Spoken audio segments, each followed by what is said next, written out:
নারায়ণগঞ্জের সিদ্ধিরগঞ্জে ২ নারী ও এক শিশুসহ ৩ জনের মরদেহ উদ্ধার করেছে পুলিশ। শুক্রবার দুপুরে স্থানীয়রা যখন একটি মরদেহের অংশবিশেষ দেখতে পেয়ে 999 জরুরি সেবায় ফোন দিয়ে পুলিশকে ঘটনাস্থলে নিয়ে আসেন এবং ঘটনাস্থল থেকে যে মিজিমিজি এলাকার যে পশ্চিমপাড়া পুকুরপাড়া এলাকাটি রয়েছে, এলাকার পাশে যে খলিল মিয়ার বাড়ির সামনেই কিন্তু এই ৩ জনের বস্তাবন্দি লাশ কিন্তু মানুষ খবর পেয়ে পুলিশকে খবর দেয় এবং পুলিশ ঘটনাস্থল থেকে বস্তা থেকে খণ্ডবিখণ্ড ২ জন নারী এবং একজন শিশুর কিন্তু মরদেহ উদ্ধার করা হয়। নিহতদের পরিচয়ে জানা গেছে নারায়ণগঞ্জের সিদ্ধিরগঞ্জে মিজিমিজি এলাকার সামাদ মিয়ার মেয়ে লামিয়া এবং স্বপ্না এবং লামিয়ার যে সন্তান রয়েছেন আব্দুল্লাহ। এবং এই ঘটনায় কিন্তু এখন পর্যন্ত দক্ষিণপাড়া এলাকা থেকে অভিযুক্ত যে লামিয়ার স্বামী ইয়াসিন মিয়াকে কিন্তু পুলিশ গ্রেপ্তার করেছেন এবং ঘটনাস্থলে র্যাব, পুলিশ এবং পিবিআইয়ের সদস্যরা কিন্তু ঘটনাস্থলে পরিদর্শন করেন এবং ঘটনাস্থল থেকে লাশ ইতিমধ্যে উদ্ধার করে ময়নাতদন্তের জন্য কিন্তু নারায়ণগঞ্জ ভিক্টোরিয়া জেনারেল হাসপাতালে প্রেরণ করা হয় এবং ঘটনাস্থল থেকে এখন পর্যন্ত ইয়াসিন মিয়াকে গ্রেপ্তার করা হয়েছে। প্রত্যক্ষদর্শীরা যে বিষয়টি জানিয়েছেন, লামিয়ার যে স্বামী রয়েছেন ইয়াসিন মিয়া মূলত একজন মাদক সেবনকারী। এর আগেও কিন্তু মাদক সেবনের অভিযোগে তাকে কিন্তু রিহাবে পুনর্বাসন কেন্দ্রে কিন্তু দেওয়া হয় এবং জেল হাজতেও কিন্তু এর আগে একাধিকবার কিন্তু তাকে প্রেরণ করা হয় এবং জেল হাজত থেকে বের হয়ে যখন খলিল মিয়ার বাড়িতে তারা কিন্তু বাসাবাড়িতে তারা বসবাস করে।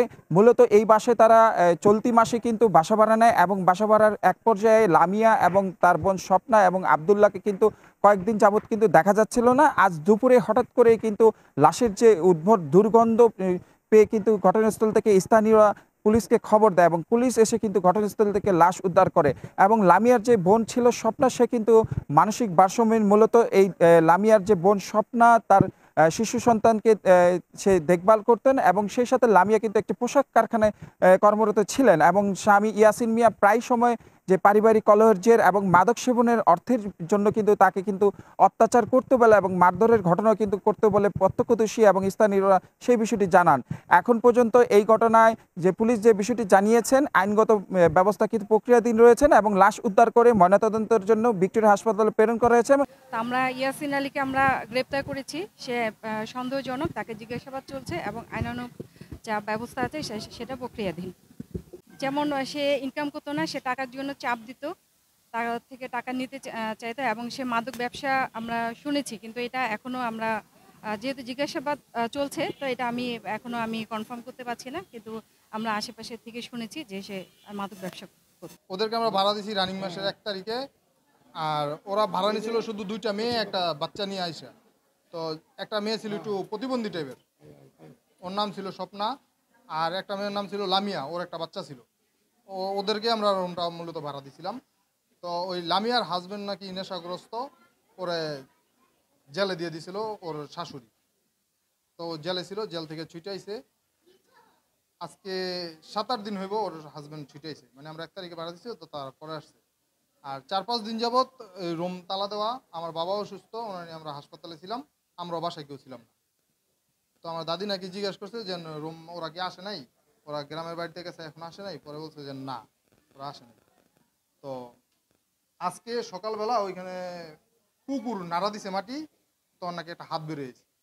পরে আমার ওই যে জেঠা লাগে পাড়া প্রতিবেশী, উনি যায় দেখে যেন হাত দেখা, পরে থানায় ইনফর্ম করছে। পরে আইসা এখানে লাশ শনাক্ত হইলো ওই যে ওদের দেখা দেখছে যে এখানে আবার এখানে বন্ধ, আবার এই যে পাশে রক্ত, ভিতরে রক্ত ছিল, এগুলো দেখা মানে জানালাতে দেখছে যে এখানে রক্ত।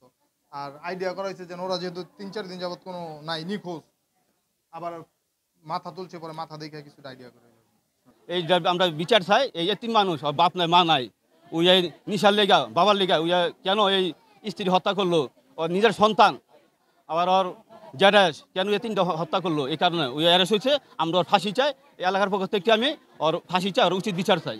3 দিন কি 4 দিন আগে মোদি সদাই আনতে গেছে, আনছে, এরপর আর দেখি নাই। এর আগে কইছে যে ইয়া হয়েছে, ওই অনেক অশান্তি করে আনটি, খুব অশান্তি করে, টাকা পয়সার লাগে নেশা ভানি করে, ওরে ইয়াত দিছিলাম, ওই র্যাবের অফিসে দিছিলাম। অনেকদিন থাকি আইসি, এখন কইছে ওরা জায়গা দিব না, ওর লগে সংসারও করবো না, ওর স্ত্রী বলছে আর কি। পরে ওখানে ওর মায় আবার বাহিরে থাকে, ছেলের মা বাহিরে থাকে, এই মায় বলো ফোন করে কইছে ওই ভালো হয়ে গেছে গা, ওরে জায়গা দে, বাকিটা আমি দেখুন। পরে এই কারণে বলো জায়গা দিছে, দেওয়ার পরে চলতেছে ফিরতেছে। ওর স্বামীরে আবার 2-3 দিন আগে আমগো দোকান থেকে সিগারেট নিছে, তো দেখছি দেখছি ভালোই দেখছি, কিন্তু এরকম যে এরকম যে কইরা গেছে এটা তো জানি না উনি করছে নাকি, সম্ভবত উনি করছে। তো ওরে আর ৩-৪ দিন ধরে দেখি না। প্রতিদিন যাইতাম গো দোকানে, ৩-৪ দিন ধরে আর দেখি না। ওখানে এই হইছে অবস্থা। ওখানে যে কাজটা করছে আপনারা তদন্ত নিয়ে আসে শাস্তি দেন।